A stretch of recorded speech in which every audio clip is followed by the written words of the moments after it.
हमारे इस online learning platform पर आप सभी का फिर से स्वागत है। आज हम जिस संकल्पना पर बात करने जा रहे हैं वह है शासन व्यवस्था। इसके अंतर्गत हम यह समझ विकसित करेंगे कि शासन व्यवस्था का क्या अर्थ है और शासन व्यवस्था में कौन कौन से अवयव शामिल हैं। सबसे पहले आपको इसको साधारण शब्दों में समझें तो शासन का अर्थ होता है संचालन। संचालन की आप लोग आम भाषा में भी समझ सकते हैं, अपने घर के स्तर पर भी, कि एक घर का संचालन करने के लिए भी अलग अलग व्यक्तियों के अलग अलग कार्य निर्धारण होते हैं और उन्हीं व्यक्तियों में, उन परिवार के सदस्यों में कोई एक हेड होता है, हायरार्की होती है, उसका एक कमांड होता है, नियंत्रण होता है, जिसके आधार पर वह सभी के कार्यों को बांटता है या उसका कमांड के नियंत्रण के अंदर ही वह उसकी सारे कार्य संचालन होते हैं। उसी तरह से हम बात करें कि शासन व्यवस्था में जो है उसका भी संचालन होता है। शासन व्यवस्था का अर्थ जो संचालन होता है, देश के स्तर पर बात करें तो इसके जो अर्थ है, इसका कहना है कि नीति निर्माण, देश के राष्ट्र के स्तर पर नीति निर्माण और नीतियों को लागू करने वाले तंत्र को हम शासन व्यवस्था करते हैं। उसके अंतर्गत नीतियाँ निर्माण होगी और उन नीतियों को क्रियान्वयन करना ही उस तंत्र का, देश का ही वह शासन व्यवस्था कहलाता है। इसमें 3 कार्य होते हैं शासन व्यवस्था के। अगर मुख्य अवयव देखें तो 3 इसके अवयव हैं। पहला है कि विधि का निर्माण करना, विधायन। दूसरा है कि उसका विधियों का क्रियान्वयन करना और तीसरा है अधिनिर्णयन, उस विवादों का, उसके अगर अंदर विवाद कुछ उभर के आते हैं तो उस विवादों का समाधान करना। यह है हमारे शासन व्यवस्था।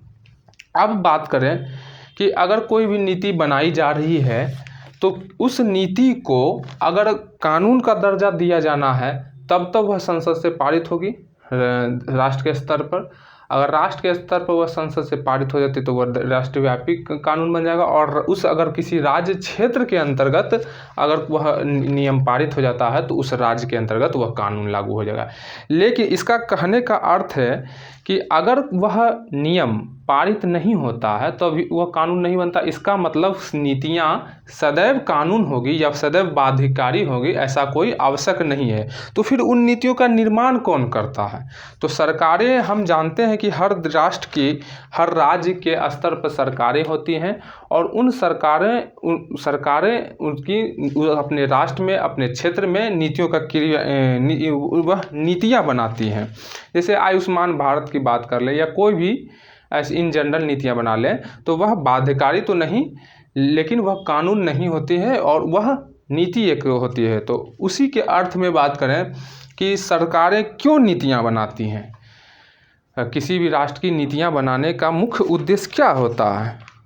तो इन जनरल हम बात कर लें कि सरकारें उन नीतियों बनाने का मुख्य उद्देश्य होता है किसी भी राष्ट्र के अंतर्गत समस्याओं का समाधान करना। अगर समस्याएं समाधान कर दी जाती है तो फिर किसी के निर्णय पर पहुंचते हैं हम। अगर जैसे एक उदाहरण से समझें इसे, कि मान लें कि कोई किसी के घर में अपने माता पिता के पास रात में जाते हैं, अगर अपने घर को रात में जाते हैं और यह कहे इन जनरल कि हमें आज खाने का मन नहीं है, मैं भोजन नहीं करूँगा आज, तो वह, उसके माता पिता हो सकते हैं कि कुछ शायद ऐसे कुछ होंगे जो कहेंगे इट्स ओके, कोई इसमें कोई दिक्कत नहीं है। लेकिन अधिकांश के माता पिता जरूर पूछेंगे कि ऐसी क्या बातें हैं, ऐसी कौन सी समस्याएं हैं जिसके कारण तुम भोजन नहीं करोगे। तो उसका ऐसे निर्णय लेने के पीछे मंशा होती है, वही सरकारें करती है कि कोई भी नीतियां जब बनाती हैं तो उसका मुख्य उद्देश्य होता है कि उस राष्ट्र के स्तर पर समस्याएं का समाधान करना। अगर किसी भी राष्ट्र के अंतर्गत या किसी राज्य के अंतर्गत अगर समस्याएं नहीं है तो उस शासन व्यवस्था का कोई औचित्य नहीं रह जाएगा। तो समस्याएं होती है जिसका निराकरण करने के लिए या समस्या को दूर करने के लिए ही सरकारें निर्णय लेती हैं। अब बात कर लें कि उन समस्याओं को कैसे सरकारें रखती हैं। तो जैसे समस्याओं को, कोई भी नीति जब बनाती है सरकार, तो जो उस देश में, उस राष्ट्र में समस्याएं होती हैं उनको उद्देश्य के रूप में, उसको उद्देश्य के रूप में अपने नीतियों में शामिल कर लेती है। जैसे बात करें घरेलू अत्याचार निरोधक अधिनियम 2005, यह एक कानून है जो 2005 का है। सरकार इसको इस नीतियों को इस कानून को देखने से क्या अर्थ आशय प्रकट होता है कि सरकार ने जो यह बनाया घरेलू अत्याचार निरोधक अधिनियम, इसका उद्देश्य यह है कि घरेलू स्तर पर जो महिलाओं के साथ जो हिंसा होती है उसको रोकना, उसका निरोध करना। तो इसका उद्देश्य यही है और उस उद्देश्य को ही उस कानून में या उस नीति के रूप में शामिल कर लिया गया। तो यही उस राष्ट्र की सरकारें करती हैं। अब सरकार का अर्थ क्या होता है, सरकार में कौन अवयव शामिल होते हैं, सरकार के कौन से, अगर हम इन जनरल बात करें कि अगर हम कहते हैं कि हम सरकार से मिलने जा रहे हैं तो क्या इसका क्या अर्थ है, मैं किससे जा कर के मिलूँगा। तो सरकार का अर्थ जो होता है, कई बार लोगों को यह समझने में कठिनाई भी होती है या समझ नहीं होने के कारण यह बोल देते हैं कि विधायिका, कार्यपालिका और न्यायपालिका सरकार के अंग हैं। लेकिन क्या ऐसे वास्तविक अर्थ है, अगर कोई भी नीति बनाई जा रही है तो क्या इन तीनों का वर्चस्व होता है? नहीं। जवाब है नहीं। तो सरकार का अर्थ होता है मंत्रिपरिषद। कोई भी नीति जैसे कि बनाया जाएगा तो वह मंत्रिपरिषद, अगर उसको कानून के रूप में पारित करना है तो वो फिर संसद यानी विधायिका से वह पारित होगा।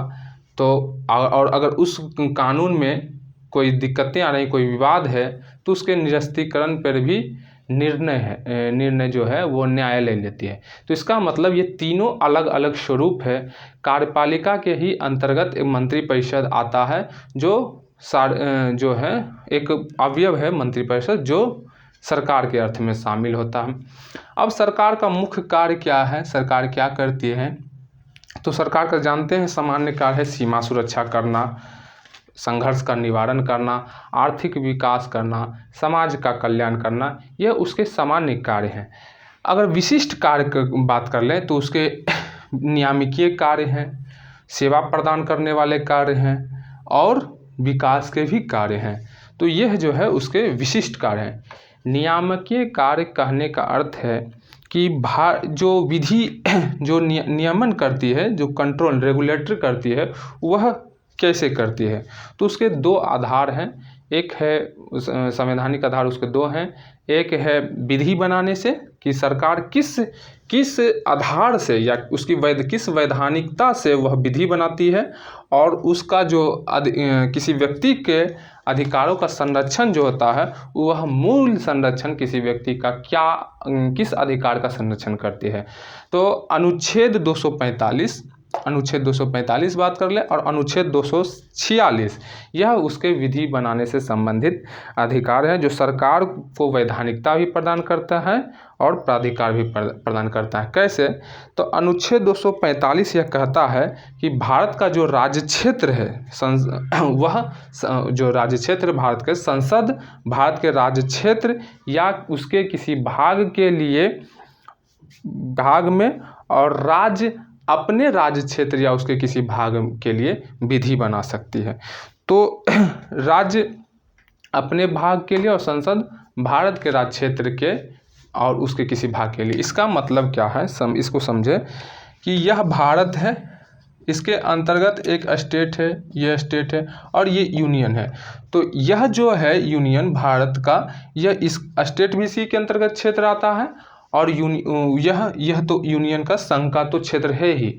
तो कहने का अर्थ है कि संघ का जो क्षेत्र है वह तो अपने भाग के लिए बनाएगा ही, अपने क्षेत्र के लिए बनाएगा ही कानून, साथ में उसके अंतर्गत जो राज्य है उसके लिए भी कानून बनाएगा। और राज्य तो अपने अगर बनाएगा तो अपने छोटे स्तर पर वो अपने सिर्फ सीमित क्षेत्र राज्य के अंतर्गत बनाएगा। तो यही उसको अनुच्छेद 245 उसको विधि बनाने का संवैधानिक उसको अधिकार प्रदान करता है। और 246 में कि किस विषयों पर कानून कौन बनाएगा उसके वह उल्लेख है, समवर्ती सूची, राज्य सूची और संघ सूची।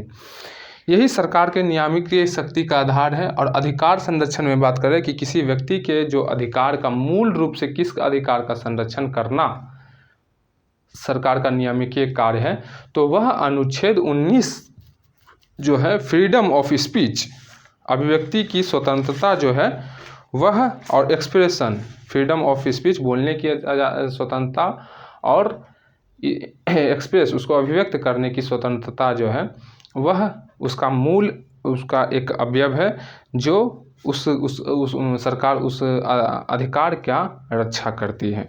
तो यही इस तरह का आज मैंने कुछ संकल्पना पर बात कर दिया है। उम्मीद है कि आपको इस पर बेहतर समझ विकसित हुई।